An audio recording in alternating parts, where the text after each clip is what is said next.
Freedom is a two-edged sword. Since I first wrote this essay in 1946, some of my most ominous predictions have been all too grimly fulfilled. Public employees have been subjected to ignominy and indignity of loyalty, oaths, and loyalty purges. Members of the United States Senate, moving under the cloak immunity and the excuse of emergency, have made a joke of justice and a mockery of privacy. Constitutional immunity and legal procedure have been consistently violated, and that which once, not long ago, would have been a universal outrage in America is today refused even a review by the Supreme Court. The golden voice of social justice, of socialize this and socialize that, with its attendant confiscatory taxation and intrusion on individual liberty, is everywhere raised and everywhere heeded. England has entered the aegis of regime synonymous with total regimination. Austria, Hungary, Yugoslavia, and Czechoslovakia have fallen victims to communism, and the United States is in the process of making deals with the barbarous and corrupt dictatorships of Argentina and Spain. As I write, the United States Senate is pursuing a burlesque investigation into the sphere of private sexual morals, which, for all its buffoonery, will cause pain and sorrow to many innocent persons, in an intolerable and grotesque invasion of their rights.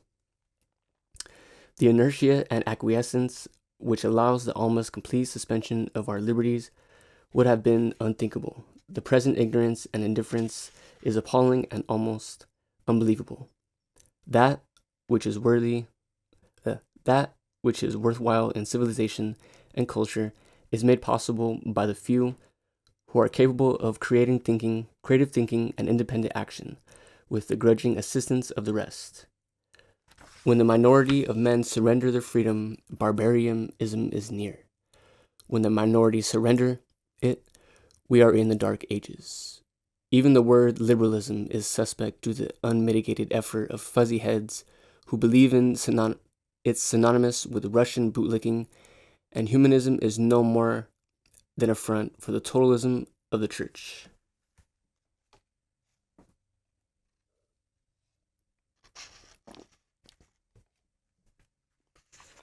Science, that was going to save the world back in H.G. Wells' time, is regimented, straitjacketed, scared shitless, its universal language diminished to one word: security.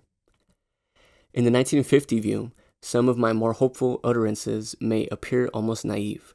However, I was never so naive as to believe that freedom, in any full sense of the word, is possible to more than a few.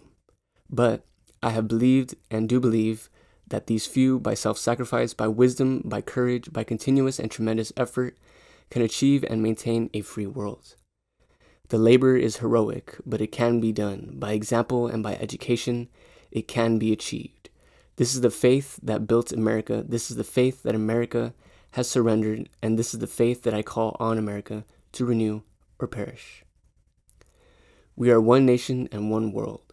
The soul of the slums looks out of the eyes of Wall Street, and the fate of a Chinese coolie determines the destiny of America. We cannot suppress our brothers' liberty without murdering ourselves. We will stand together as men for human freedom and human dignity, and we will fall together, Samayans all, back to the swamp. In this very late hour, it is with solutions that we must be primarily concerned. I seem to be living in a nation that simply does not know what freedom is. We believe that it is a word, a piece of paper, something we are told that we have, that we tell each other we have. Indeed, it is more, far more than that. It is to that object, to the definition of freedom, to its understanding, in order that it may be attained and defended, that this essay is devoted. I need not add that freedom is a dangerous thing, but it is hardly possible that we are all cowards. A sword is drawn. For numberless centuries, society unquestionably accepted the proposition that certain men were created to be slaves, whose natural function was to serve priests and kings, nobles and great lords, men of substance and property that were appointed slave masters by Almighty God. Further, this system was reinforced by the established doctrines that all men and women were owned, their minds by the church, their bodies by the state. This convenient situation was supported by a considerable body of authority, morals, religion, and philosophy. Against this doctrine, some 200 years ago, was openly raised the most astonishing heresy the world has ever known, the principle of liberalism. In essence, this principle stated that all men were created equal and endowed with inalienable rights. The words inalienable rights mean rights which cannot be taken away, which belong to a man as his birthright. This principle appealed to certain intractable spirits, heretics, atheists, and revolutionaries, and has since, in spite of the opposition of the majority of organized society, made some headway. As a doctrine, it has become so popular that it is rendered lip service by all the major states.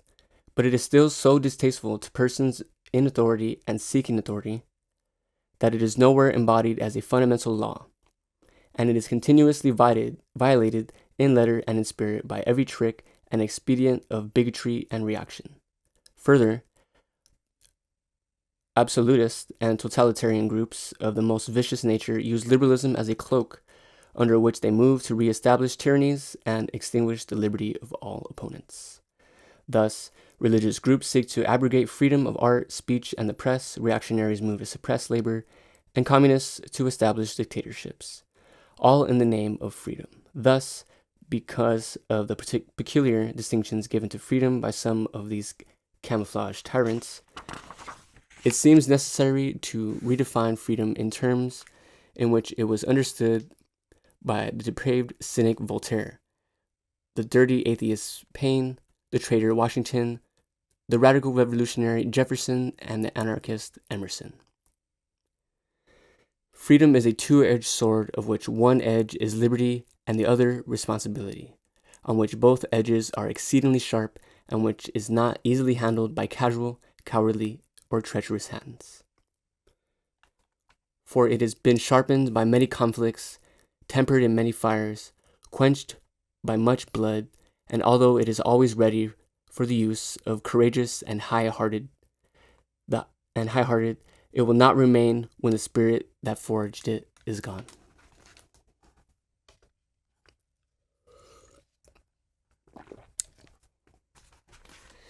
Now, since all tyrannies are based on dogmas, that is, on fundamental statements of absolute fact, and since all dogmas are based on lies, it behooves us first to seek for truth, and freedom will not be far away. And the truth is that we know nothing. Objectively, we know nothing at all. Any system of intellectual thought, whether it be science, logic, religion, or philosophy, is based on certain fundamental ideas or axioms which are assumed, but which cannot be proved. This is the grave of all positivism. We assume we do not know that there is a real and objective world outside of our own mind. Ultimately, we do not know what we are or what the world is. Further, if there is a real world apart from ourselves, we cannot know what that is. All we know is what we perceive it to be. All that we perceive is conveyed by our senses and interpreted by our brain. And however fine, exact, or delicate our instruments may be, they are still perceived by these senses and interpreted by that brain. However useful, spectacular, or necessary our ideas and experiments may be, they still have nothing to do with the absolute truth or authority. Such a thing can only exist for the individual according to his whim or fancy, or his inner perception of his own truth in being. The witches and the devils of the Middle Ages were real by our own standards. All reputable and replicable persons believed in them. All reputable and respectable persons believed in them. They were seen, their efforts observed, and they perfectly accounted for a large body of otherwise inexplicable phenomena. Their existence was accepted without question by the majority of men, great and humble, and from these majority there were not, and still is not, any appeal. Yet, We do not believe in these things today. We believe in other things, similarly explaining the same phenomena. Tomorrow, we will believe in our still other things we believe, but we do not know.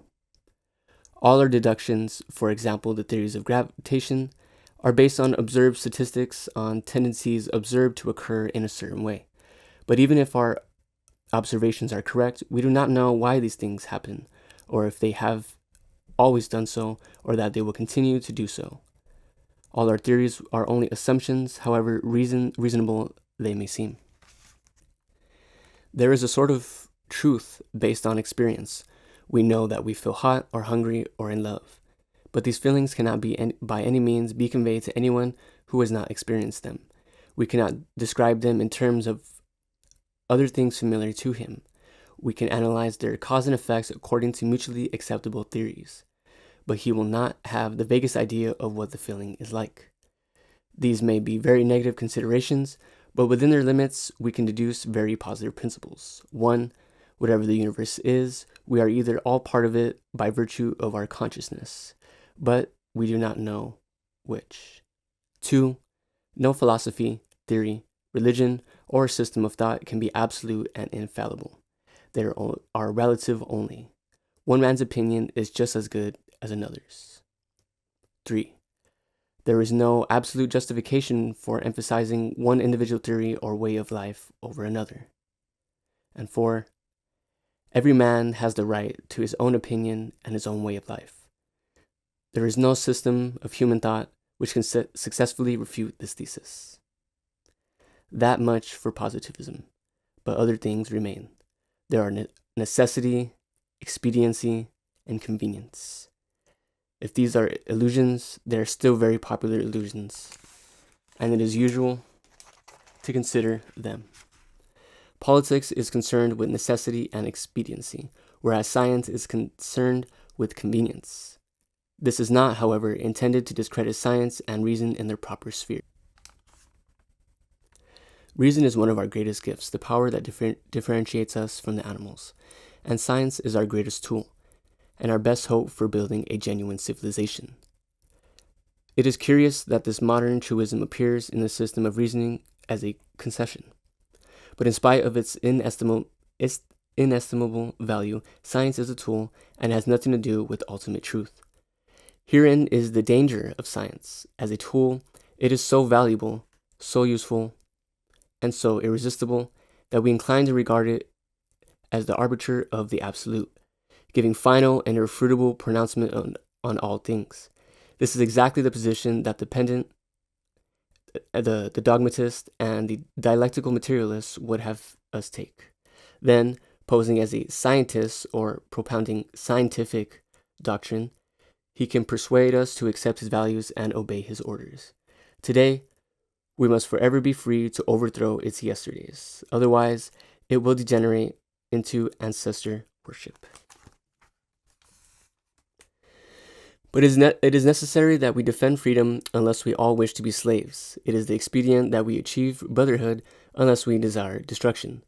And it is convenient that we grant others the right to their own opinions and lives in order to maintain our own.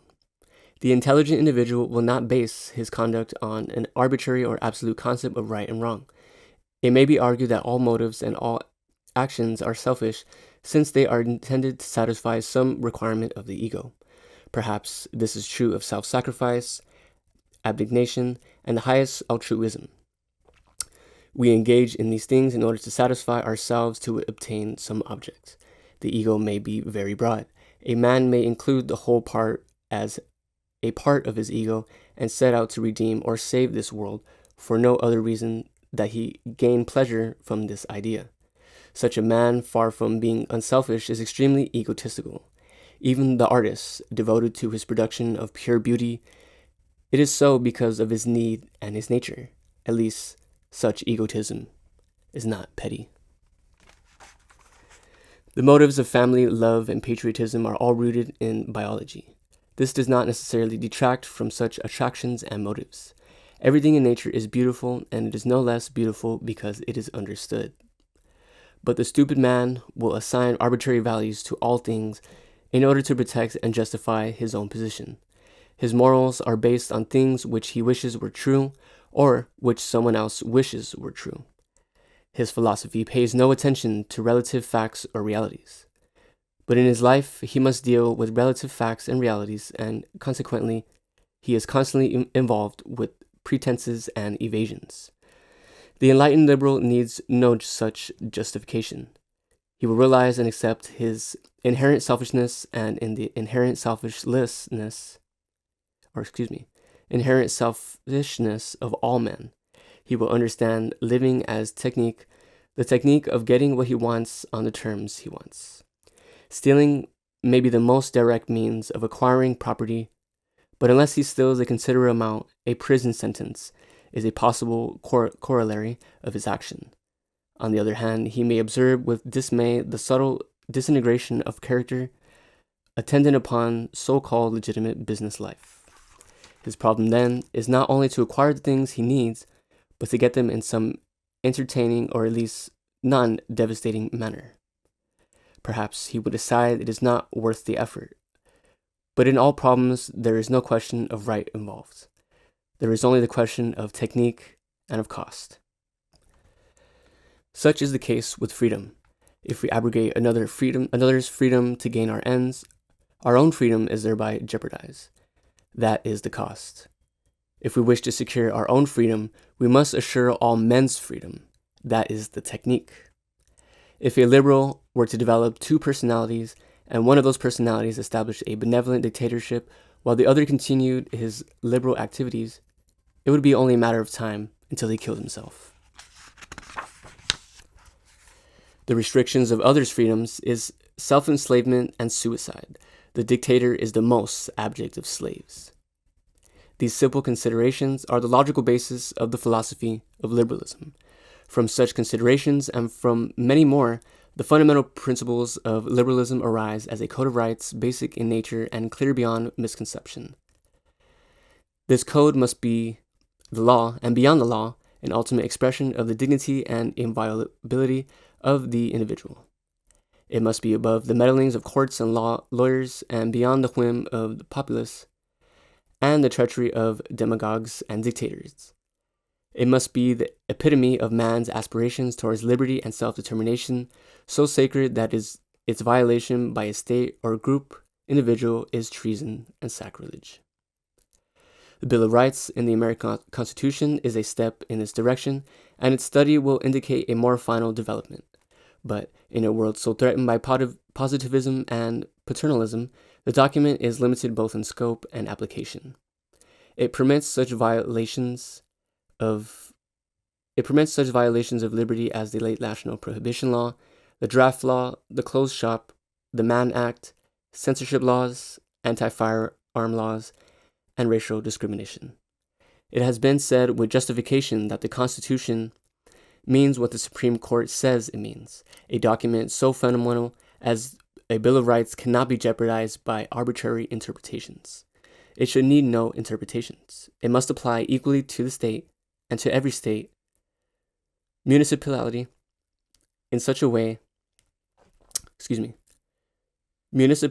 official, group, and individual within the state. It must apply in such a way that the individual or minority need not have recourse to elaborate, lengthy, and costly proceedings in order to protect these rights.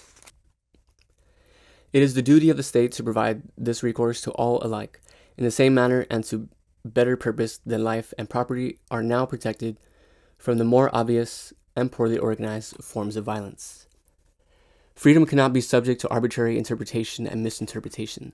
It must plainly include freedom from persecution on moral, political, economic, racial, social, or religious grounds.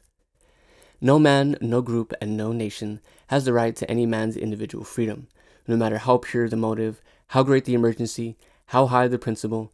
Such action is nothing but tyranny. It is never justified. The question is, are we able to face the consequences of democracy? Nor it is sufficient that freedom be assured by purely negative means. Freedom is meaningless where its expression is controlled by powerful groups such as the press, the radio, the motion pictures, churches, politicians, and capitalists.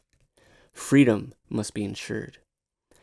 And it can only be ensured by allegiance to the principle that man has certain inalienable rights, among which are the rights to live his private life insofar as it only concerns himself as he sees fit, to eat and to drink, to dress, live, and travel, and where and how he will, to express himself as he sees fit, to speak, write, print, experiment, and otherwise create as he will, to work and as he chooses, when he chooses, and where he chooses, at a reasonable and consummate wage, to purchase his food, shelter, medical and social needs, and all the other services and commodities necessary to his existence and self-expression at a reasonable and consummate price.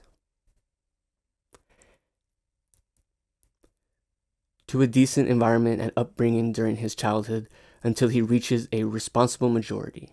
To love as he sees fit, where, how, and with whom he chooses, in accordance only with the desires of himself and his partner. To the positive opportunity to enjoy these rights as he sees fit without obstruction, and on the other hand, or compulsion on the other. To protect his person, his property, and his rights to the extent of killing the aggressor if necessary. This is the purpose of the right to keep and bear arms. These rights must be counterbalanced by certain responsibilities. The liberal, accepting them, must guarantee these rights to all others at all times, regardless of his personal feelings or his interests. He must work to establish and protect them, live in a manner commensurate with them, and be prepared to defend them with his life. He must refuse allegiance to any state or organization which denies these rights, and aid and encourage all who without qualification or equivocation endorse them. He must refuse to compromise these principles on any other issues or for any reason. Such is the sword of freedom. It is two-edged, a weapon for heroes. Such principles are only possible to the highest types of civilization, and difficult enough for them. But nothing short of such principles will assure the survival of liberty, of democracy, or society itself. Liberalism is not only a code for individuals and a state, it is the only possible basis for international civilization. Such principles, like all principles, are barren unless they are revered and protected by those whom they apply, unless they are informed by a mature and civilized outlook.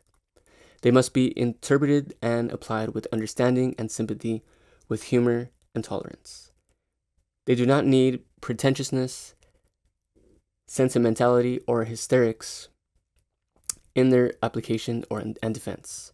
Insufferable bastards of high principle are sufficiently numerous as it is. Nor can we force his rights upon a man. Man has the right to be a slave if he so desires. If he does not defend his rights, he deserves slavery, and that is what he gets. The person who is tyrannized by a member of his family, or a friend, or public opinion, or slave morality, is worthy of his condition, and his protestations are those of the hypocrite. Even the physically inferior person who is the subject of a bully has recourse to the equalizing effect of judo, a knife, or a gun.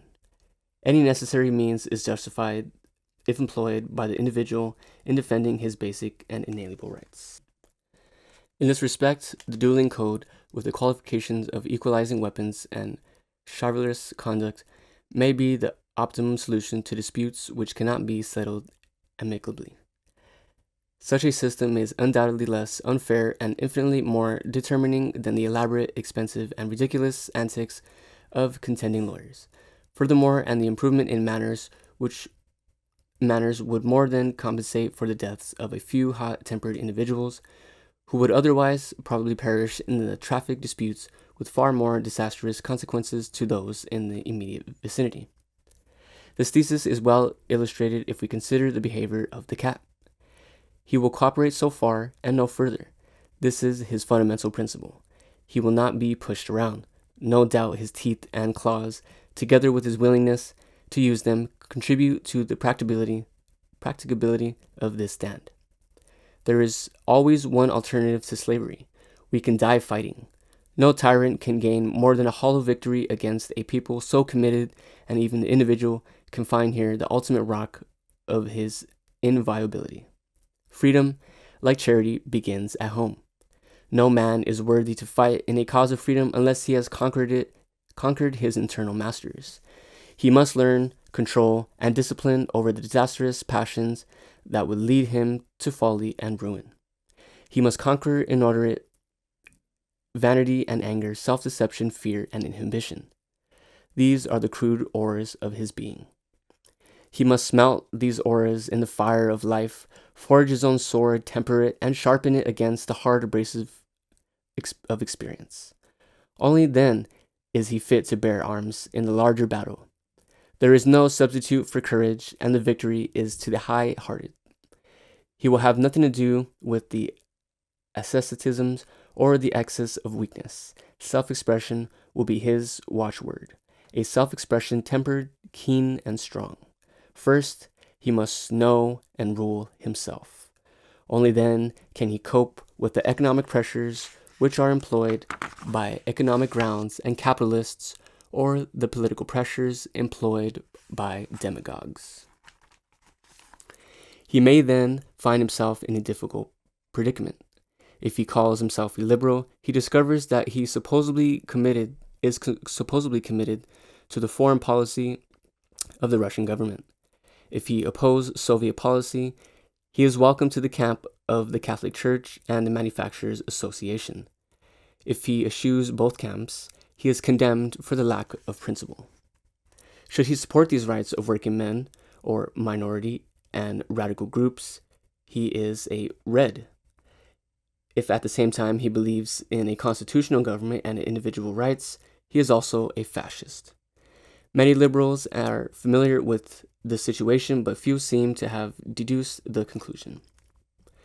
The difficulty exists in the stupid or deliberate confusion of the rights of the individual and the responsibilities of the state. It is a sad comment on our mentality that the social reformer subscribes to a total regimenation, while the alleged individualist propagandizes for total irresponsibility. The rights of the individual can be clearly defined. His responsibilities and the responsibilities of the state can be clearly defined. His rights end where the next man's begin. It is the function of the state to ensure equal rights to all. This should be very clear, and it is amazing that the issue is so confused. In the absence of social devotion to the principles of liberalism, positivists have assured its name and its phrases in order to propagandize for their various totalitarianisms. This process has been greatly aided by the pseudo-liberalism, which believes that all opinion contrary to its own must be suppressed. As I write, allegedly liberal groups are agitating for the denial of public forums to those they call fascist. Americanism societies are striving for the suppression of communist or red literature and speech. Religious groups, backed by publicity-conscious press, are constantly campaigning for the prohibition of art, literature, which, as by divine prerogative, they term indecent, immoral, and dangerous. It would seem that all organizations are devoted to one common purpose, the suppression of freedom. Nor is there sincerity any excuse.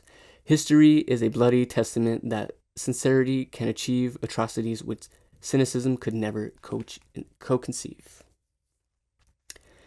Each of these groups is engaged in frantic struggle to sell out, betray, or destroy the freedom which is their finest birthright and which alone assure their present existence. Freedom is a two-edged sword. He who believes that the absolute rightness of his belief in authority to suppress the rights and opinions of his fellows cannot be a liberal. Liberalism cannot exist where it violates its own principles. It cannot exist when the emergency monger and the utopia salesman can obtain a suspension of rights, temporary or permanent. Liberty cannot be suppressed in order to defend liberalism. The fundamental principles of liberalism must be most clearly established and defined. The rights of man are inviolable rights beyond the law, beyond the courts or the state, beyond the will of the majority or of God. If this is not understood, there can be no liberty. Freedom is not granted. It is the inalienable possession of every man, woman, and child. It cannot be taken away. It can only be surrendered. If we are to achieve a democracy, the rights of individuals and the responsibilities of states must be openly defined and ardently defended.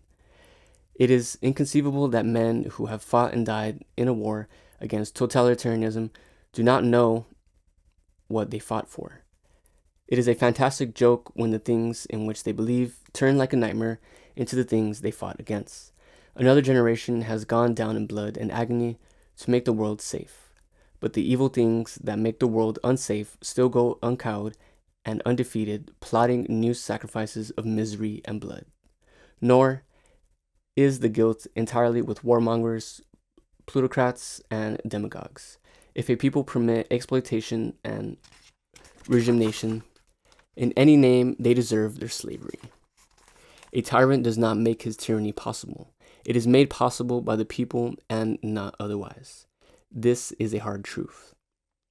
And every liberal who does not support his principles with his utmost strength, intelligence, and courage contributes, however, indirectly to the failure of liberalism.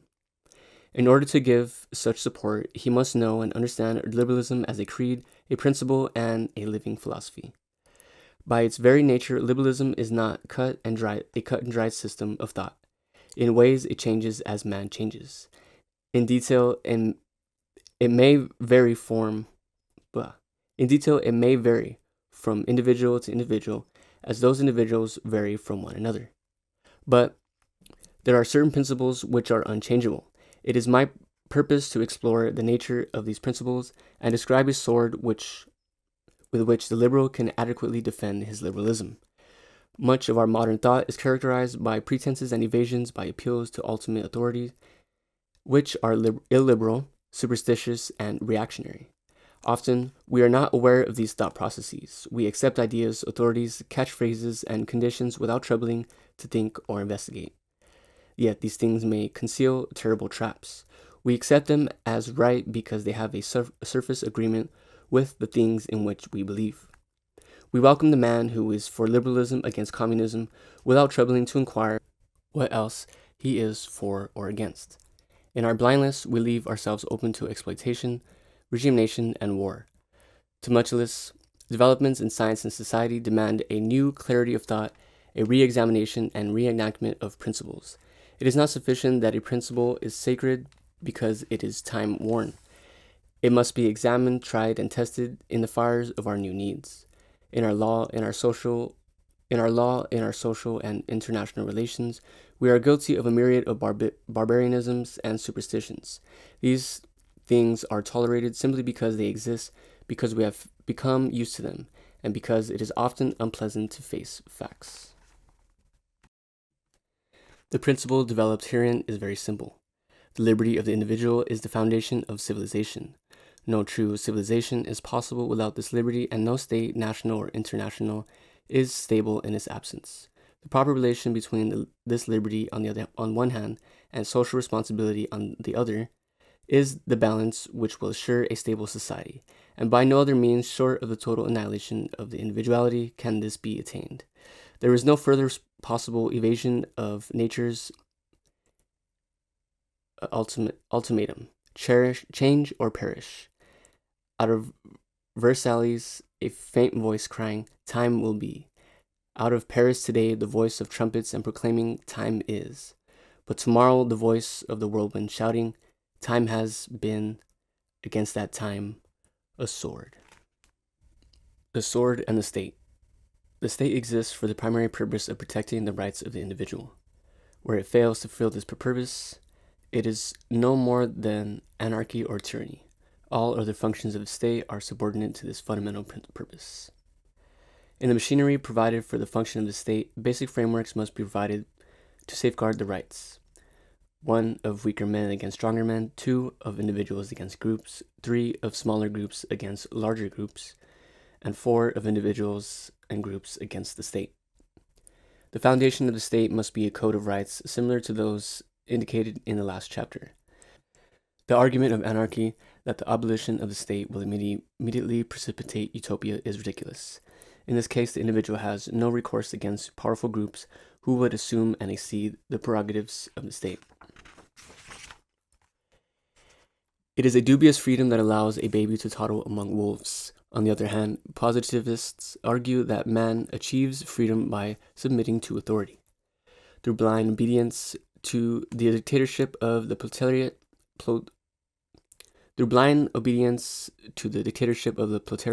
the church, the Reich, and the state will gradually wither away. The millennium will be established. Bind the child's feet, they argue, until he reaches his majority, then see him walk. The reactionary would compromise these two extremes, binding his feet and then turning him loose to the wolves. Much of this absurd thinking has been due to confusion between the spheres of the individual and the state. In reality, the distinctions are most clear.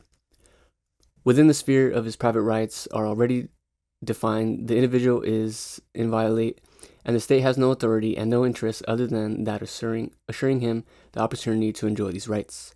But immediately his activities intrude on the sphere of the rights of others, these activities become the business of the state. I do not mean his potential activities. It is a sophistry, fascist in essence, that a man should be restrained because he might be dangerous. Following this argument, a man should be restrained for any reason or anybody's judgment. This is simply placing unlimited power in the hands of the state. All that is not forbidden is compulsory. This is the ultimate conclusion of such a dogma. It is plain history that those high-principled laws restraining potential treason, immorality, blasphemy, heresy, ad nauseum, lead inevitably to the Star Chamber and the concentration camp. And censorship in any form is the opening wedge for fascism, since it places arbitrary and unwarranted power in the hands of individuals. Titles and offices are only labels of men. Popes, presidents, judges, and preachers are only men like you and I. And it is not good to place arbitrary power over the lives and opinions of men in the hands of men. This has been amply demonstrated by history, ancient, medieval, and modern. Such power is always abused. It has inevitably been used to gain further power, political, economic, or spiritual. And of these abusers, the high-principled man is the most dangerous. You will not get yourself shot to help line my pockets, but if I can convince you it is for the public good or the glory of God, that may be another matter. This much for potential actions, but when his activities include a control over the prices of rents, foods, light, power, and other necessities, over laws, over expression in the print, in public, or any other form of individual life, liberty, and the pursuit of happiness, then his business most certainly becomes the business of the state. The trend towards monopoly is one of the greatest dangers inherent in private enterprise. This trend must be circumvented by public controls. When the press, the radio, and the motion pictures are controlled by a small group, freedom of speech is inevitably curtailed and imperiled as it is today. The accumulation of undue power, whether by government, labor, religion, or capital, or by any other group, must be prevented at all costs. Freedom cannot survive the alternative. Liberty will always be insecure until we realize this one fact. It simply does not matter who has the power or in what name it is exercised. The possession of exercise of undue power, whether it be the power to ostracize, to starve, to threaten and terrorize, to restrict and inhibit, to censor and deny by any group for any purpose, is always wrong. The inadequate restriction of power is the bulwark of civilization. It is no part of the function of any state to enter competitively or solely into any business. A state monopoly is as undesirable and reprehensible as any monopoly. But it is the function of the state to rigorously supervise and regulate all such activities in order that those powers are not abused. It is certain that grant and stupidity will enter into the supervision at least until the public demands officials of a much higher caliber than the present. It is certain that men will err, but it is better that some men have a limited power in order that other men do not have unlimited power.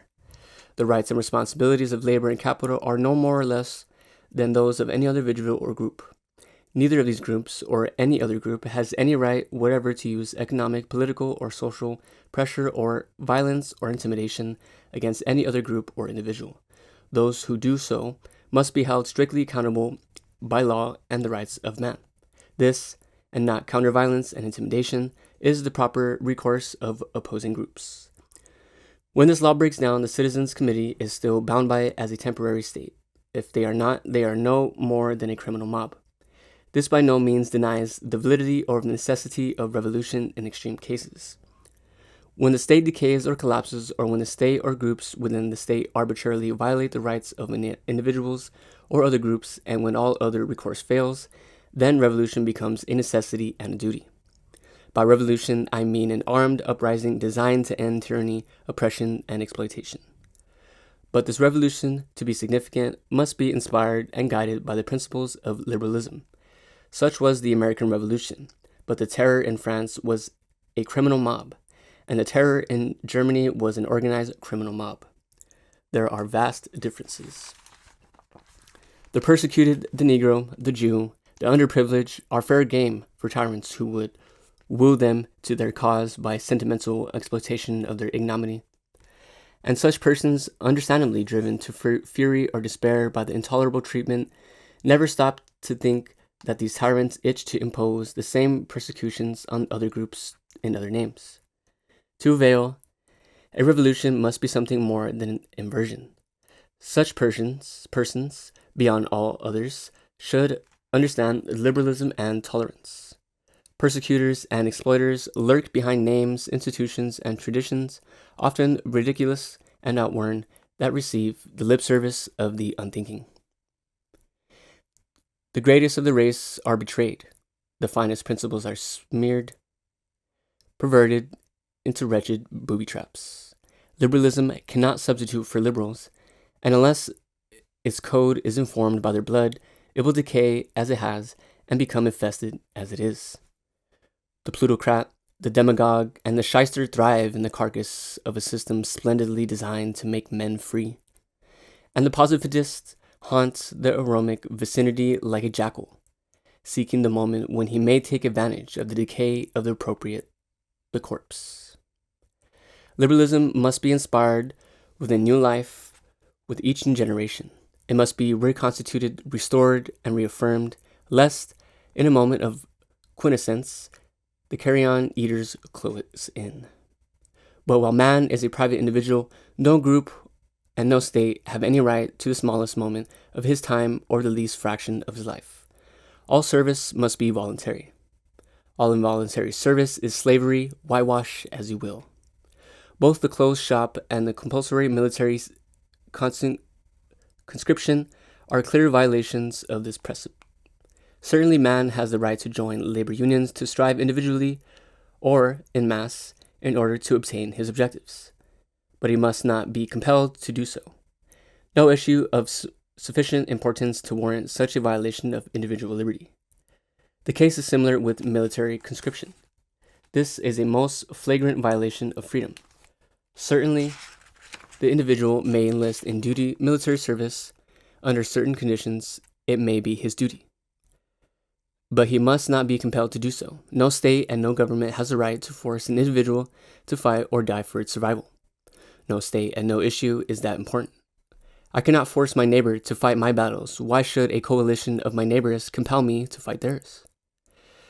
The use of force is never justified, except in self-defense or the defense of our principles, and we must not compel others to fight our battles.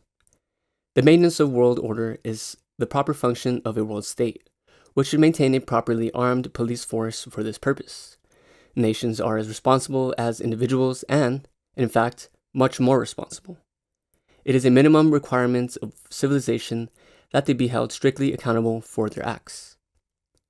In the absence of this minimum safeguard, honorable nations can only depend on the voluntary enlistment of their citizens. A state so dependent upon the affection and loyalty of its citizens for defense would most likely to cherish his liberties. It should be a primary tenet of a world state that no nation can compulsorily conscript any person. The maintenance of national and world order should depend on persons voluntarily hired and properly paid for their services, and as should be the case for any other police force. A system in which a man is rudely torn from his home, family, and business, paid a miserable pittance, and subjected to the insults and orders of semi-fascist military is an insufferable and barbarous. It cannot be tolerated in a world dedicated to liberalism and democracy. It must not be tolerated by liberals. Further, developments in modern warfare obviate the necessity for a larger army. A world state is the only answer to the atom bomb. In the absence of this, the nations might as well let their citizens live few remaining years left in peace and freedom. In the absence of this, in another 10 years, it won't make any difference. Another most insidious totalitarian technique is universal military training. In the first place, the conscription is a clear violation of individual rights. In the second, it exposes youth at its most impressionable and fanatical age, the indoctrination by the state. The youth training program is the foremost concern of every fascist and communist state. So long as the military remains a necessary evil, it may be needful to maintain it with voluntary enlistment. If the inducements are adequate, the enlistment will be sufficient. But let us avoid even the shadow of compulsion, lest we find ourselves crushed by the substance. The sword and the serpent. Of all the strange and terrible powers among which we move unknowingly, sex is the most potent. Conceived in the orgasm of life, we burst forth in agony and ecstasy from the center of creation. Time again, we return to that fountain, lose ourselves in the fires of being, united for a moment with the eternal force, and return renewed and refreshed as from a miraculous sacrament. Then, at the last, our life closes in the orgasm of death. Sex, typified as love, is at the heart of every mystery, at the center of every sect. It is the splendid and subtle serpent that twines across the cross and coils in the core of the mystic rose. The secret and the shame of Christianity is known when it is realized that the Holy Ghost is feminine, the Sophia.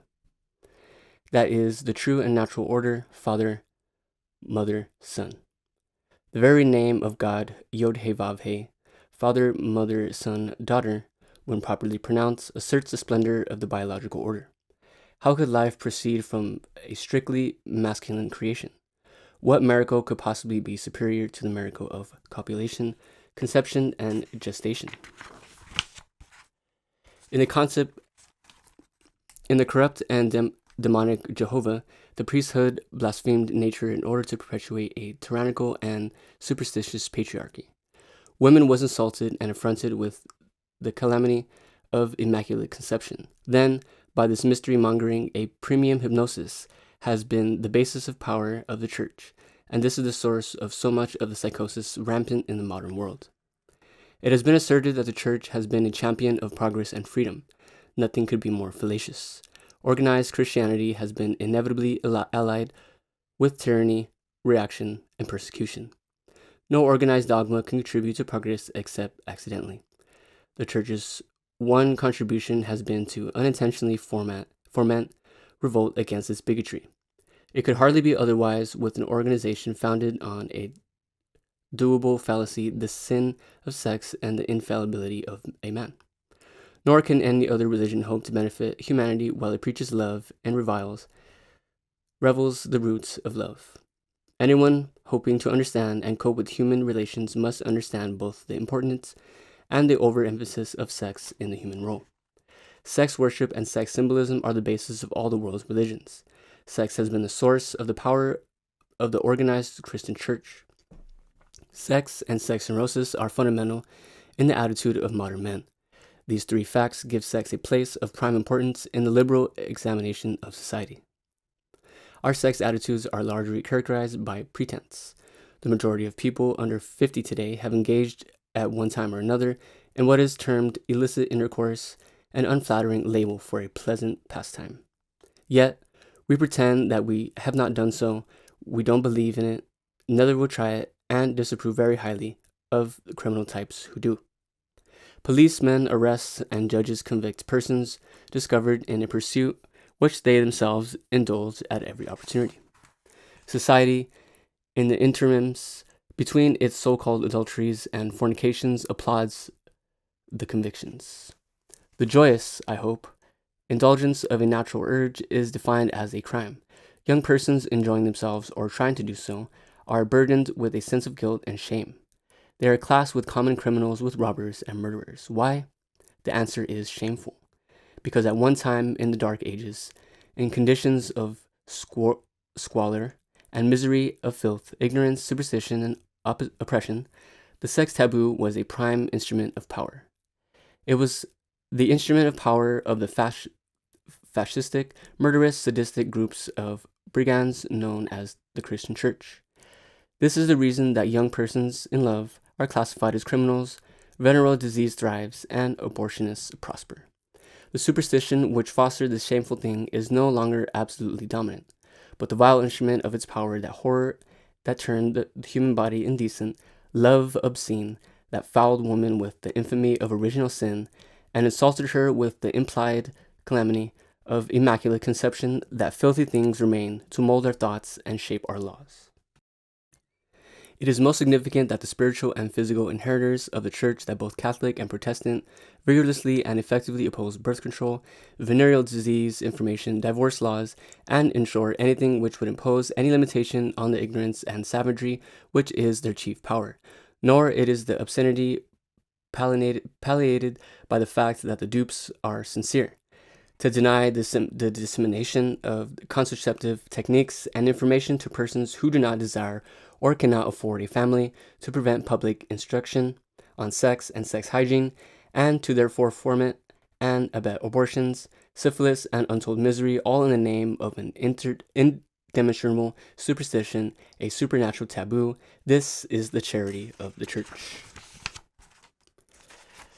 To maintain all costs every king, tyrant, and fascist dictator who supports the status quo against a popular government, such is her mercy.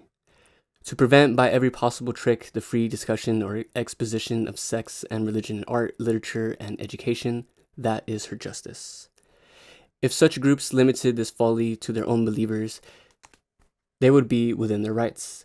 Man has the right to any personal stupidity, however monstrous it may seem. But this is not their principal concern. They seek to impose this nonsense on everybody by every means of legal, moral, and economic domination and intimidation in their control. The success of this program can be judged by the state of the press, the radio, the motion pictures, and the law. Then, true to form and fascist as always, the censor utilizes his moral victory to impose political and social censorships in all fields. Bigots and demagogues invoke the divine rights of religion and of morality in order to gain extraordinary power. But neither freedom of religion nor of the press can be used as a dodge to suppress freedom in those and other fields. We must not only have freedom of religion, we must have freedom from religion. The concept that sex in art, literature, and life is subject to criminal law is based on the superstitious religious sexual taboo. The censorial power of the Church, the state, and the yellow press is founded solely on this one assumption, that the taboo of a special religion has legal sanction. And this sanction, once established, is then subtly extended to all the sacred social and political creeds and dogmas of that religion. Thus, religion, always respectable and conservative, forms alliances with fascist and capitalist cliques, which then have free sanction to persecute and propagandize against liberalism in all its forms. This unholy alliance is thus free to commit any excess of censorship under the name of freedom and religion and the press. When the 90% of the press, the radio, and the film industry is thus dominated by a small clique, the type of freedom to be expected can be easily defined. Superstition, taboo, reaction, and fascism augment one another marvelously. Nor is it the fact that one type of totalitarianism persecutes another, or appears to do so, any palliative.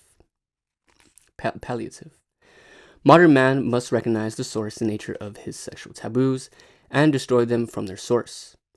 Only thus can he achieve sanity in sex, and through this sanity in all living. In this society, early marriages are often prevented by economic considerations.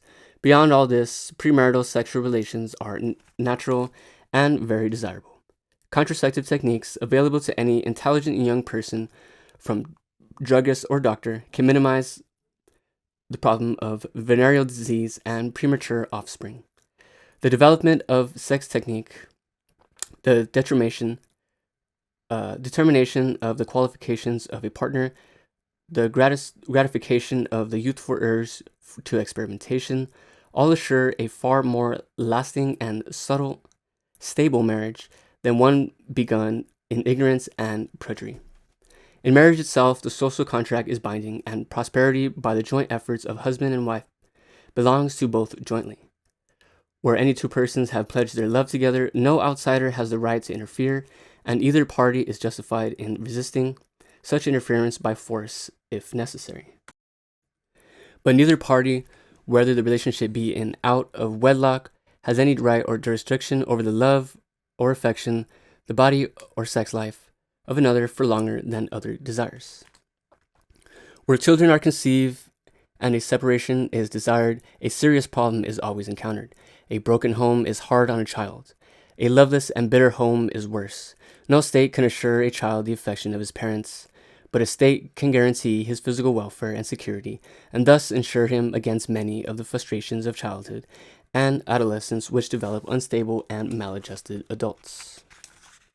The laws against mutually agreeable sex expression must be repealed together with laws prohibiting nudism and birth control and sex censorship laws.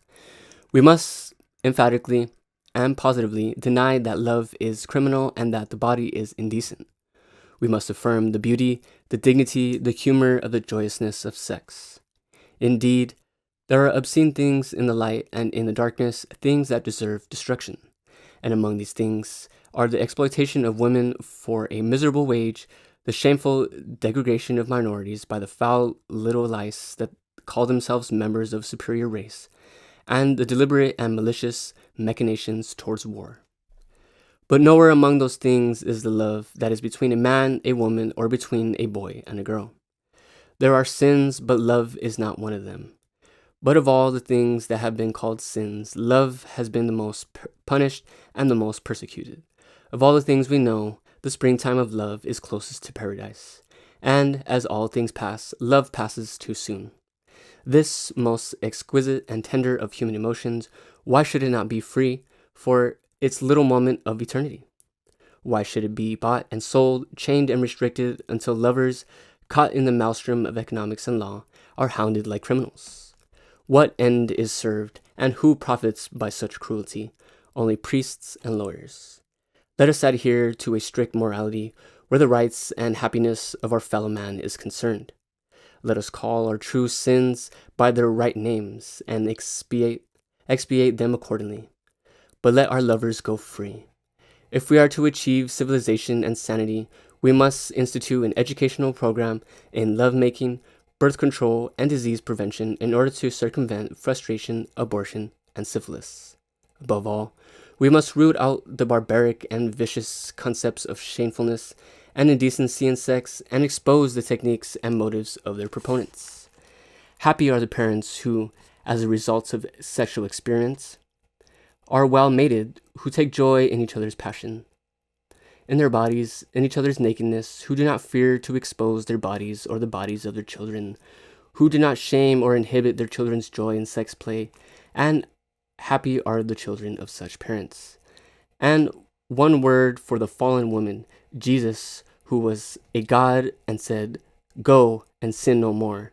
But I, who am a man, say to you who have given this with exquisite joy and pleasure, without thought or gain of recompense, who have given your body for the need of man's body, who have given your love freely for spirit's sake, be blessed in the name of man. And if any God deny you of this, I will deny that God." The ancients, being simple and without original sin, saw God in the act of love, and therein they saw a great mystery, a sacrament revealing the bounty and the beauty of the force that made men and the stars, and thus they worshipped. Poor ignorant old pagans, how we have progressed. we see a dirty joke. And from this horrible and sordid joke, only woman herself can redeem us. She who has been ignominious, but the target of malice and arrogance, the target of masculine inferiority and guilt, she alone can redeem us from our crucifixion and castration. Only woman of and by herein can strike through the foolish frustration of the advertiser's ideal and rise her strong, free, splendid self to take her place in the sun as an individual, a companion, a mate fit for demanding no less than a true man. Let there be an end to inhibition and an end to pretense. Let us discover what we are and be what are we honestly and unshamedly. The rabbit has sped to recompense his fear, and the panther's strength to assume his hunger. There is room for both. Perhaps the rabbit would prefer a world of rabbits, but it would be very dull, soon overpopulated, and foodless. As things are good, wrath, fear, lust, laziness, if they are balanced by strength and intelligence. While we lie about the things we call our wickedness and sins, while we say that this is evil and that is wrong, and falsely deny that such a thing could be in us, these things will grow crooked in the dark. But have them out in the open, admit them, face them, accept them, and we will be ashamed to have them remain crippled and twisted. Then fear can sharpen our wits against adversity. Anger and strength can be wielded into a sword against tyrants within and without, and lust can be trained to be the strong and subtle servant of love and art. It is not necessary to deny anything. It is only necessary to know ourselves. Then we will naturally seek that which is needful to our being and reject that which is alien to it. But this can only be done by experience. Our significance does not lie in the extent to which we resemble others or in the extent to which we differ from them. It lies within our ability to be ourselves. This well may be the entire object of life, to discover ourselves, our meaning. But this cannot be some sudden burst of illumination. It is a constant process which continues so long as we are truly alive. This process cannot continue unobstructed unless we are free to undergo all experience and willing to participate in all of existence. Then the significant questions are not, is it right or is it good, but rather, how does it feel and what does it mean?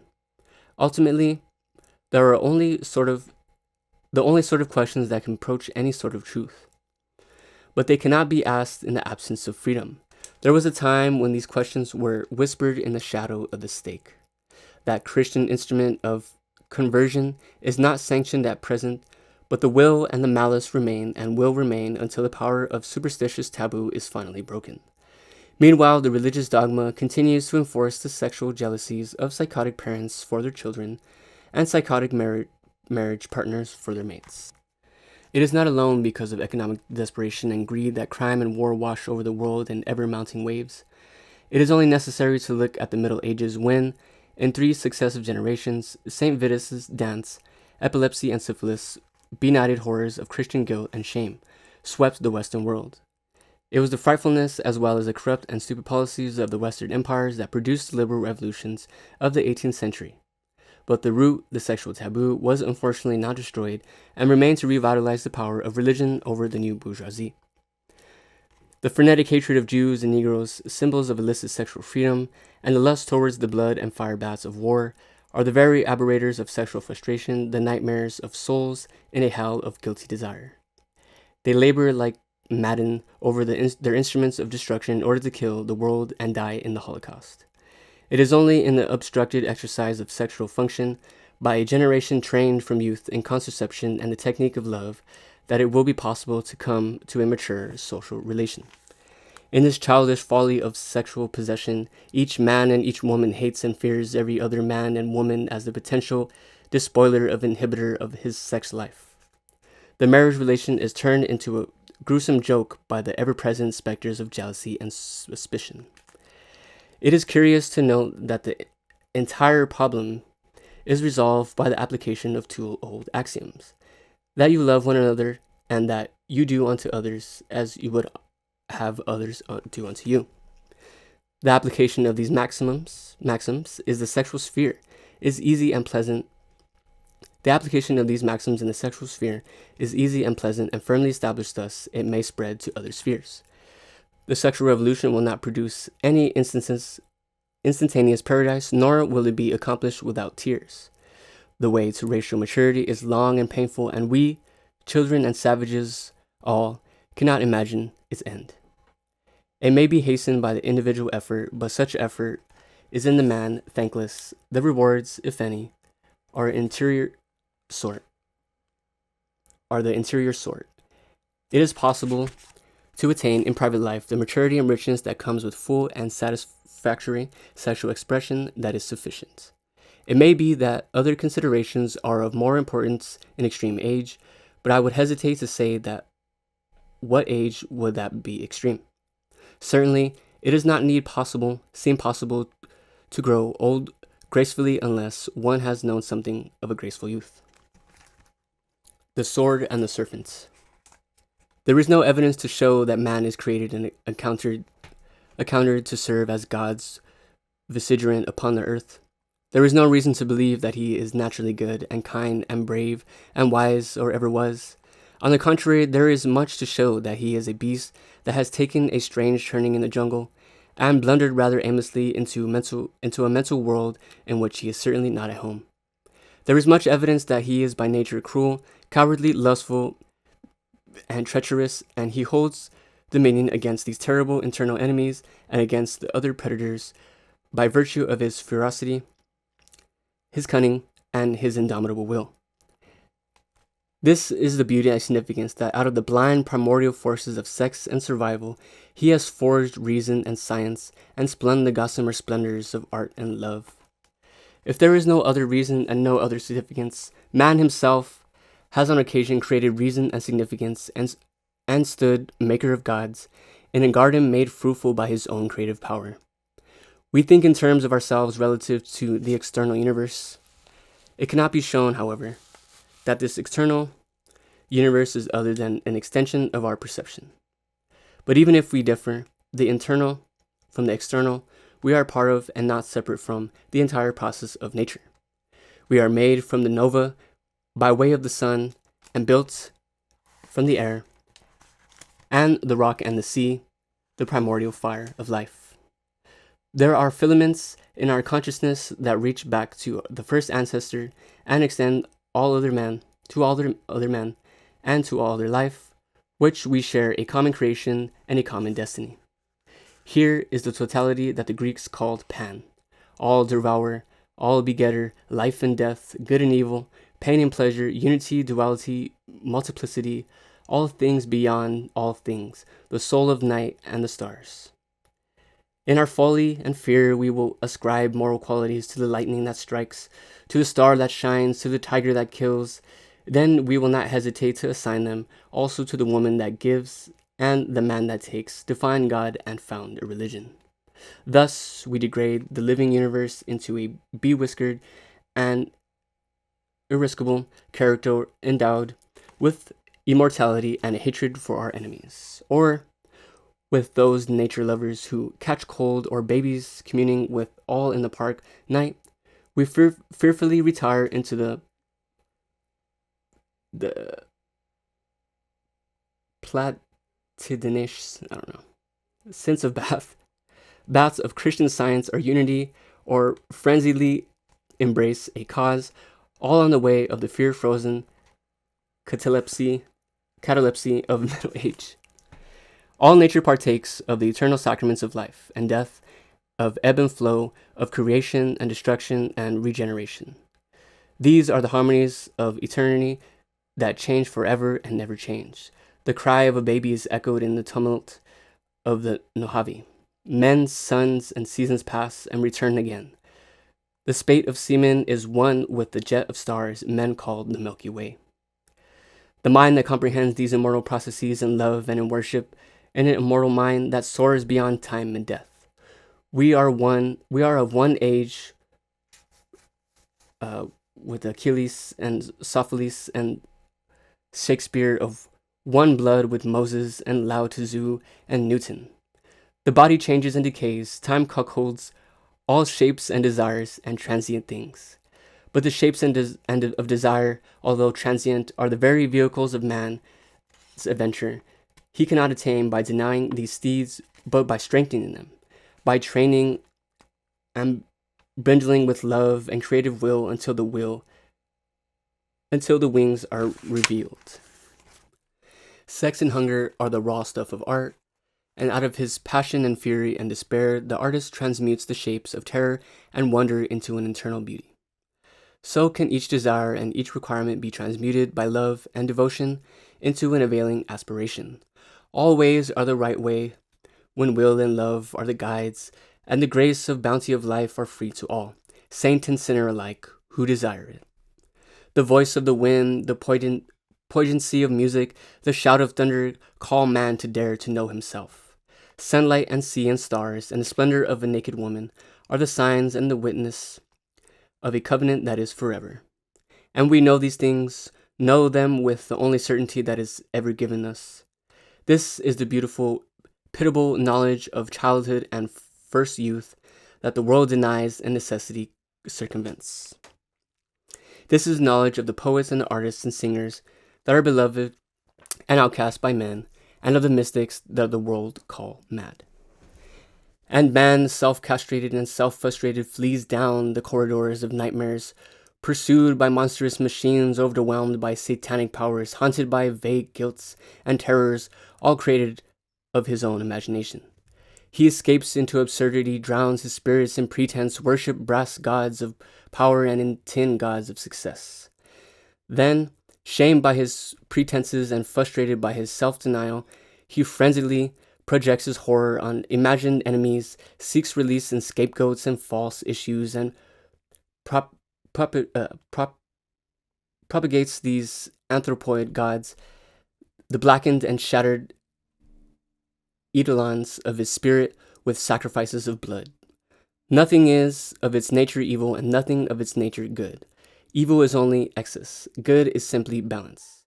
All things are subject to abuse, all things are susceptible to beneficial use, and balance does not consist in denial or excess of indulgence.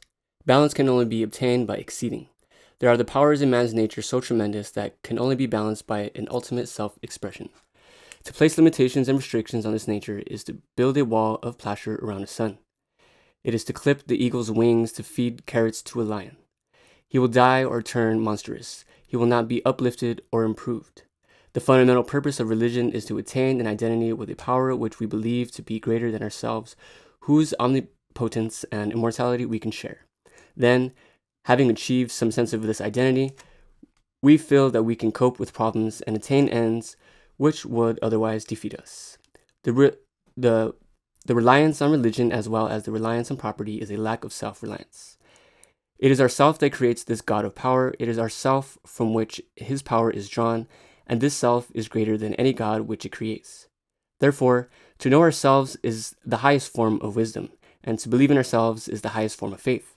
Science, which seeks to know, and art, which seeks to interpret, are two forms of love, which is the only available way of worship, and that these two greatest expressions of the human spirit should be subservient to religion, politics, nationalism, and war is the craziest blasphemy that has ever been perpetuated on the race.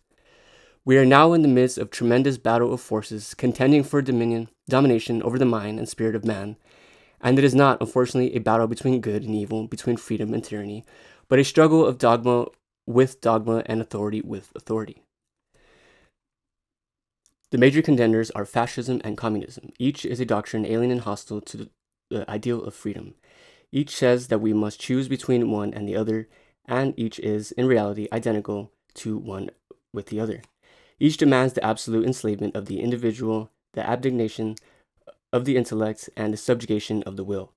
The authoritarian is right, absolutely right, so right that every extreme of falsehood, suppression, and tyranny is justified in accomplishing his divine ends. And behind his benevolence, his inevitabilities, is the ever-present star chamber and consecration camp, the rack, the stake, and the inquisition of the much laminated old-time religion. All these systems are old as history, as old as slavery and murder, and the human misery and despair. Freedom and democracy are the only new things under the sun, and they offend alike the slaves and the slave masters. Come unto me, goes the old harlot song. Come unto me, you weary and heavily laden. Surrender this intolerable burden of freedom, and I will fill your mouths with miracles. And your bellies will be full of food. Come with me, and I will confound your enemies and show your paradise. Look, you do not even have to change a name, only keep the letter and deny the spirit. For the latter giveth life. She is harvesting the nations now, that old whore, for an appointment in the place called Armageddon. There will be a hunting of free men in the name of freedom, and there will be prisons and pogroms in the name of democracy, and murder and slavery in the name of brotherhood, all for the sake of dominion over the minds and bodies of men. But there is a choice. There is a choice of freedom, which has no other name and no other cause. Man, freed of his demons without the need of a dogma or the use of a creed, can of and by himself, through untrampled expression or experience, avail, triumph, and achieve significance. This is the faith of a liberal, belief in himself and belief in man. There is no other way to full stature of manhood. It is the long way, the hard way, through trial and error, failure, heartbreak, and despair. But it is a way, guided by science and inspired by art, which leads at long last to the stars. This is our choice. We may believe in ourselves, believe in our fellow man, and in freedom and in brotherhood, start to achieve here and now that paradise which has long so been relegated to the hereafter. Or with the dogmatists, the positivists, the authoritarians, feudal fascists, all, we can return again to the full apehood from which we are so late arisen. If we wish to identify with a greater power, let us seek a union with ourself, our total self raised to its highest potential of wisdom, knowledge, and experience. If we wish to unite with the universe, let us court the whole of nature, all experience, all truth, the wonder and the terror, the splendor and the pity, and the pain of the awesome cosmos itself. For out there lies the great campaign that comes first and last, the ultimate adventure of the individual unto himself. He must go down like Moses into the unknown self, out into the new dimension, out with Orpheus and the bark of Arthur with Tammuz and Adonis with Mithra and Jesus into the labyrinths of the dark land. There he will meet the mother and hear her final question, which is not a silly riddle, but the most wonderful and terrible of all questions. What is man? And therefore, close by the heart of the cryptic mother, he may find the grail, ultimate consciousness, total remembrance, instinct made certain, reason made real. For it is he, wonderful monster, embryo god, that has swum in the fish, shed the skin of the crocodile, peered from the eyes of serpents, swung with the ape, and shaken the earth with the tramp of the tyrannosaur's hoof.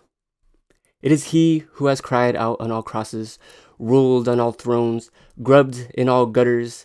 It is he whose face is reflected and distorted in all heavens and hells. He, the child of the stars, the son of the ocean, this creature of dust, this wonder and terror called man. Swordplay.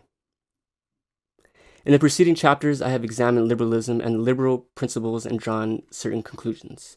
Among the most salient are these. There is no sound basis for dogmatism or positivism on any subject. Truth is relative. There is no justification for compulsion or restriction in the individual's private sphere. All men have certain basic rights in the sphere of private thought, action, and self-expression. No state and no group has any right to supersede these rights.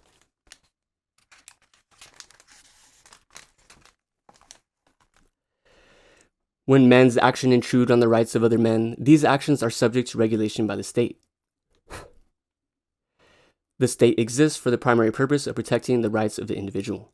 It is possible to deduce a philosophy consumérant with the principles of liberalism and informing these principles with a more than social significance. I can deduce no gaseous God that is separate and apart from man, and no continuous and alkaline hereafters. There is no demonstrable reason for a superstitious observance of any sort, of the church, of the state, of law, morals, or dogma. But there is much in a man that is worthy of worship. There is that in humanity and nature that is divine. There is beauty in the world, sufficient for any paradise dreamed or imagined. Thus, if there is no supernatural comfort in time of stress and danger, there is will and courage, and manifestly have these servants of the least of men availed beyond all gods. And if there is no supernal love in heaven, still there is love on earth, love enough for all, free to all who will and dare, to the estate of the high art of life. It may be argued that this is a negative thesis throughout, and that no positive doctrine can be postulated on such a basis. That is exactly the conclusion. We must outgrow the need for dogmas which force us into stultified and mechanical relation with life, and live and for a continuous and vital experience, interpreted and made significant by the creative mind. It may appear from such considerations that here is a difficult and hazardous way of life. This is true, and it always been true. Life itself requires the highest courage. Jesus was a liberal, one of the most dangerous who ever lived. He denied the church, preaching the personal and interior nature of the kingdom of heaven. He denied the authority of the state and the home, preaching the higher allegiance of individual conscience. He had philosophy succeeded, it would have overthrown the Jewish religion and Roman state. To circumvent him, it was first necessary to kill him and all those of his followers with understanding, and afterwards to subvert his teachings into another do as you're told, soothing syrup. The first goal was achieved by the contemporary state, and the second by the Christian church. In a similar manner, modern liberals have been persecuted and their philosophies subverted by fascists, communists, by patriots and zealots throughout the world. And the most efficient destroyers have been their own followers, who trampled on the spirit and crucified the spiritual inheritors. The most powerful and wealthy groups are on the side of the reaction and tyranny, and supported by every trick of propaganda that can influence a slavish public opinion and mass indifference. The most violent and radical groups are on the side of revolution and tyranny. Both of these groups usurp the name of liberalism to gain their despicable ends and castigate the true liberal who is caught between these two maelstroms. The liberal will find himself opposed and thwarted by the church, the press, and the law, and by public opinion itself. He will be called a crank, cheat, visionary, and a fool. Over and over, these cries of communism, fascism, and atheism, those modern counterparts of treason and heresy, will be raised by the witch hunter, the bigot, and the yellow journalist. Such are the watchwords of intimidation and blackmail. He will seek for organizations in which he can express himself and find these organizations only too willing to subvert his principles for their own gain. If he lives his belief, he will often find himself opposed even by his family and his friends, but he cannot accept defeat simply because the battle is difficult. He will realize the enormous power of the forces entrenched against him and in the almost insurmountable difficulty of accomplishing even the slightest gain. But he will also realize an incalculable debt to the champions of freedom before him, who have paid with blood the little liberty he has. And he will understand his responsibility to them, to himself, and to his fellows, and to the terrible need the world has for him, for whatever little he can do.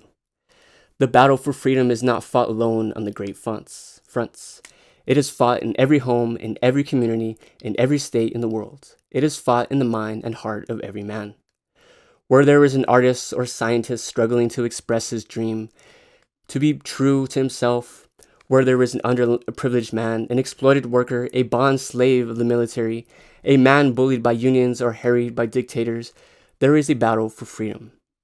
Where there is a child intimidated, a woman enslaved, where the ignorant and credulous are exploited by religion, there is a fight. And where a boy and girl are hunted and hounded because they love, draw the sword there. There is no lack of issues. Freedom is always an issue. There is no reason to butt into the private affairs of others, to chase the red herrings and fool cry, or otherwise to make a fool of oneself yapping about the cause. The sword is only worthy of those who will fight, and of those who have good reason to fight. The battle plan for the liberal is simple. He can take a basic declaration of principles such as those outlined heretofore.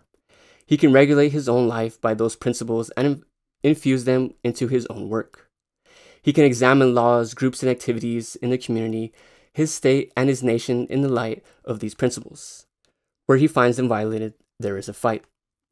He can cooperate with the other individuals whose groups are even in partial accord with his principles and seek, without compromising his own ideas too much, to achieve at least some small gain. He must learn to concentrate on limited objects. He can easily find one law, one group, one activity which is in flagrant violation of human rights and human dignity. He can attack this with publicity, with petition, and with aggregation. He will find the others that will help him gain this freedom if he will help them in their sphere. There is danger in all organization, but there are times when there is a greater danger in the lack of organization. We face such a time. It is doubtful that the liberal can long survive the enormous powers of groups devoted to his extinction. In the process of the last war, many freedoms were suppressed, and there is yet no sign of their return. There is a constant and availing agitation for the conscription of labor, for the regimentation of business, and for the regulation and supervision of every form of private life. Trends indicate the almost inevitable development of some form of state socialism. In view of the complex and disastrous forms of modern economics and sociology, this may be inevitable. But even if the state must regulate the financial and economic life of the nation, it must not and cannot meddle with the private life of the individual. If the liberal understands the differences and relations between these two spheres, he can achieve much from society and for freedom. If he does not, he will become the unwitting dupe of state slavery, equally ubiquitous and equally malevolent in the enemy within. We are enslaved as efficiently by inhibition, by fear, by weakness, as we ever are by the outward and more spectacular tyrants, and how mistaken we are to dismiss them, that which the intangible or encompassed in a small space. The atom is small and the electron is intangible. The critical mass of plutonium is about 3.5 pounds, and the weight of a man's brain is not much more. What is the weight of fertilized ovum from which the mind arises? Yet, it is the mind that encompasses mountains and plains and planets, nebulae, and the universe of stars. Poetry and philosophy, mathematics and music flourish in this frail network of cells. But no mind can long control the powers of nature that cannot control itself. The intellect may invoke demons from atoms and suns, but only the will can command them. How long we have juggled the great elemental powers in careless arrogance, fire and earth, air and water. The great archangels themselves have been the docile servitors of our greed, our malice, and our cowardice, and yet we do not understand or control these powers even in ourselves. The vengeance that these forces can take upon us, foolish apprentices, without the wit to command or the wisdom to obey nature, may be a lesson for the future race. It is within ourselves that the sword is forged that will avail in our outer battles. It is from the soul and the mind of the heart of the individual that the force is drawn that will transmute the race. In all the planes, it is love alone that signifies, but love can signify nothing unless it is bastioned by the will and courage. To even maintain liberty at a given status is a difficult task. To extend it is a heroic task. Our liberty is not maintained or extended by acquiescence or by talk. It is more comfortable to leave the defense and extension of freedom in the hands of those who are elected or paid for this purpose, but it is also more dangerous, as comfortable things often are. It is not easy to continuously fight or be ready to fight, to stay lean and hard against a necessity that is never far away. But this is exactly what is required if we are to even maintain our liberties in the condition in which we receive them. The enemies of freedom are indefatigable. The enemies of freedom are indefatigable, and all the more deadly because power, prestige, habit, public inertia are on their side. Even those who find non-resistance comfortable may not find slavery comfortable, and slavery is the right name for regimentation, despite the euphemism its proponents may devise. The time to fight for freedom is the time when freedom is threatened, not the time when freedom is destroyed, for that later time is too late. Freedom is threatened now. The destruction of freedom is not far off. Now is the time to fight. The woman grit with a sword. It is to you, woman, beautiful lost redeemer of the race, that I dare address this chapter. That which stirs in you now is not madness, is not sin, is not folly, but is life, new life, and joy, and fire that will beget a new race and create a new heaven and a new earth. When you were a child, did not the wind speak to you and the sun? Did you not hear the mountain's voice, the voices of the river and the storm? Have you not heard the tidings of the stars and the voices in the silence ineffable?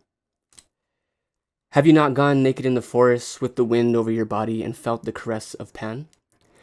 And your heart has swelled with spring, blossomed with summer, and saddened with the wolf of winter. These things are the covenants, and in them is the truth that is forever. And you have sought companions as high-hearted as yourself, and fought them not, save in elusive memories, in dream and song. For you found a blight over the world, a blight of silence and sorrow, and your companions walked in guilt and shame, in fear and hate, sin and sorrow of sin, and you were alone.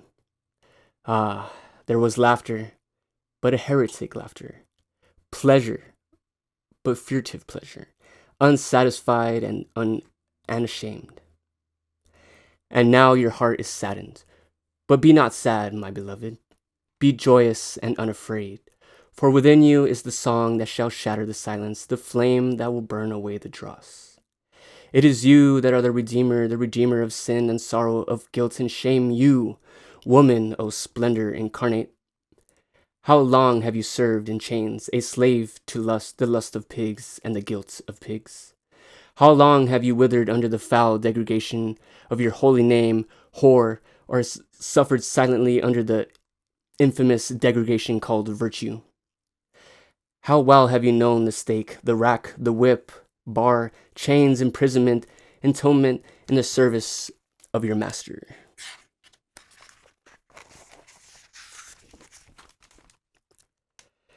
And was the bond fear? Was it weakness? Was it cowardice and inferiority? Oh, shame of man! It was none of these. It was love. A man was crucified in the redemption that failed, yet were 10 million men crucified. This infamy were not redeemed. Priest, father, husband, lover, jailer, judge, executioner, despoiler, seducer, destroyer. This has been your lover, your master, O woman defiled. Yet pity him, for he sought up love. But there is an end and a beginning, and in the beginning all the future is with you. For you are the mother of the new race, the redeemer and lover of the new men, the men that shall be free. Now I shall speak of you of men. Men desire 3 things of woman: a mother greater than themselves, a wife less than themselves, and a lover equal with themselves. Against the mother they are ever in revolt, the wife they hold in contempt, the lover ever eludes them. Consider the husband, how he hates woman and flees himself, fearing that he will slay her. Consider the great lover, how he grasps for love, and his hands close upon nothingness. These are bewildered, frightened children playing games against the dark, and those who wear brass and swords, who strut and slay, are they not the most frightened of all? Therefore pity them, therefore forgive them. In the ancient world there were men for a season. Then cities arose and leisure, the riddle of the Sphinx, and they turned into giddled popinjays, gracefully accepting futility. Then Christianity and an anodyne for slaves, an enteric for barbarians whose deeds gave them indigestion, a whip for slave masters. Yes, Faust is the prototype of all Middle Ages, but not the Faustus whom Kit Marlowe tells. It is a darkest Faust, Gilles de Retz, who betrays the maid in his lust for power, then smitten prays to God in his chapel and ascends to all horror in his cellars. And to the dreary story, until man, appalled by his own nightmares, turns at last to the dream of liberty. It is the voice of Voltaire, jaded, cynical, weary of folly, that sounds the opening bar of tremendous and mocking prelude. Tom Paine, one man, one real man, broken and at last betrayed by all the wooden champions. Cagliostro, plotting the Revenge and the Templars within a woman and necklace, Will Blake speaking uncomprehended with the tongues of angels, Shelley and his beautiful futile gesture, Swinburne, that almost recreates Hellas before he was broken, Byron, Pushkin, Gautier, all instruments in prelude to a symphony that was never played, and science, how it was to save us, that brave new world of Huxley, Darwin, Hegel, H.G. Wells, with only the voice of Spengler to dissent. Science, remaking the world an international language and universal brotherhood beyond nationality, prejudice, or creed. That house of cards, beautiful vision, how it has fallen. These creators of New Age who dare not speak or think or move without permission of the military. Unbounded titans who will hang for speaking across one border. Where is your new world? Champions, who is freedom? What has gone awry? A man can guess, but no one can solve, but must turn to woman for the answer. It was many thousand years ago, before histories were written, that the change came. We must turn our memories even farther. Why can we not remember who sprang from those loins? Though it be long ago, the age of Isis that is mistakenly called matriarchy. It is not matriarchy that we imagine, a rule of club women or frustrated chickens. It is equality.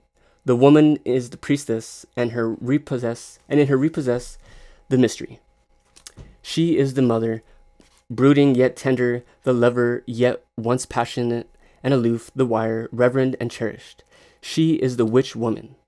It is co-equal, undifferentiated, the man, Sheftian, hunter, husband, lover, thinker, doer. The woman, priestess, guardian of the mystery, sibyl of the unconscious, prophetess of dreams. Thus, balance, stability, then catastrophe, untellable. The patriarchy, archetypified by the demonic monosexual monster Jehovah. And now, in the rule of priests, woman is an inferior animal, man a superior god, isolated at the mercy of his merciless intelligence. It is war, total war, without quarter, between the emotions that must and the intellect that will not. Every religion in the patriarchy is a self-contradictory monstrosity. Judaism, Christianity, Buddhism, Mohammedanism, fascism, communism, democracy, science, and every other faith of the historical world. It is dogma, creed based on axioms that shift like straws in the wind of the intellect, and upon shifting structure man has failed, and must fail, for he knows their futility and fights for them with all the sick fury of frustration. He knows that he is a little boy playing with erector toys and chemical sets, playing cops and robbers in a game that goes too far. He has lost his mother, his wife fails him, his lover eludes him. The mystery has gone out the temple, banished by a senile and self-sufficient council of beards. Woman, woman, where are you? Come back, woman, come back to us again. Forgive, forget. Sit in our temples, take us by the hand, kiss us on the lips, tell us that you love us, that we are not alone. Witch woman, out of the ashes of the stake, rise again. You see, it was the Dianic cult that the old way continued. Those splendid and terrible women, Messalina, Tofana, Lavozin, and de Brenvillers, took magnificent revenges. And other women and men too sought the forbidden mystery in secret rites and purchased a brief union at an awful price. This was the hope in the Maid of Orleans, the hope of the hopeless millions that alas was come from the woman who would redeem them. May her fate and her failure teach that innocence is no protection. Be cunning, O woman, be wise, be subtle, be merciless. I have said, understand, forgive, forget. But forget not overmuch, trust nothing but yourself. I have spoken of those great poisoners, but there is a worse revenge. Know that all revenge is revenge on self. And most terrible is that taken by the frigid woman. Count her in the millions and in the 10 millions. Heed not what she tells her husband or lover. Heed well what she tells her intimate, her doctor. But with many the cause lies deeper. It lies in two things: the failure of her mate to be a man, and her failure to be true to herself. There is the black murderous guilt with which parents poison their children, and that is a cause of frigidity. There is a suppressed incestuous love. There is a fear of desire and of children. There is a fear of disease and of children. But you, who have known something of these things, have no shame, therefore. Strength is not born, it is gained by understanding and overcoming. Then go free, then sing the old wild song, Evo, Io, Evo, Icus to Pan, Eo Pan, Evo, Babylon. Go to the mountains and to the oceans and the forests. Go naked in the summertime, that you may regain the old joy and love gladly and freely under the stars. But the body is not beautiful. Here is the secret. The body is molded by the mind. Embrace fear, repression, hate, then look upon the body, or rather do not look upon it. But go free, love joyously without restraint, run naked a little. Then watch the cheeks flush. See the breasts swell, the supple contours, the flowing rhythm. All disease and all deformity are bred in fear and hate. Therefore, O woman, are you called healer. Woman, priestess of the irrational world, irrational but enormously important, and how deadly because it is unadmitted and denied. We do not want to be drunken, murderous, frustrated, poverty-stricken, miserable without cause. These things are not reasonable or scientific, yet they do exist. We say we do not want war, but the cause of war is psychological necessity, and will continue until the necessity is otherwise fulfilled. We do not avail in saying that we will love this person or hate that person because it is reasonable. We are willy-nilly despite our reason and our will forces out of the unconscious irrational world, forces that speak to us in dreams and symbols and our own incomprehensible actions, and that would only be redeemed by understanding, whose name is woman. Only after understanding can will and intelligence prevail, for they are otherwise no more than blind, self-destructive force. Woman, put up unworthy weapons. Put up malice and poison, false frigidity and false stupidity. Draw the sword, the two-edged sword of freedom, and call for a man to meet you in fair combat. A man fit for your husband, fit father for your eagle brood. Call upon him, test him by the sword, and he will be worthy of you. For you two are the archetypes of the new race. Somewhere in the world today there is a woman for whom the sword is forged. Somewhere there is one who heard the trumpets of the new age and who will respond. She will respond, this new woman, to a high clamor of those star trumpets. She will come as a pearliest flame and a devious song, a voice in the judgment halls, a banner before armies. She will come girt with a sword of freedom, and before her kings and priests will tremble, and cities and empires will fall, and she will be called Babylon, the Scarlet Woman. For she will be lustful and proud, she will be subtle and deadly, she will be forthright, invincible, and as a naked blade.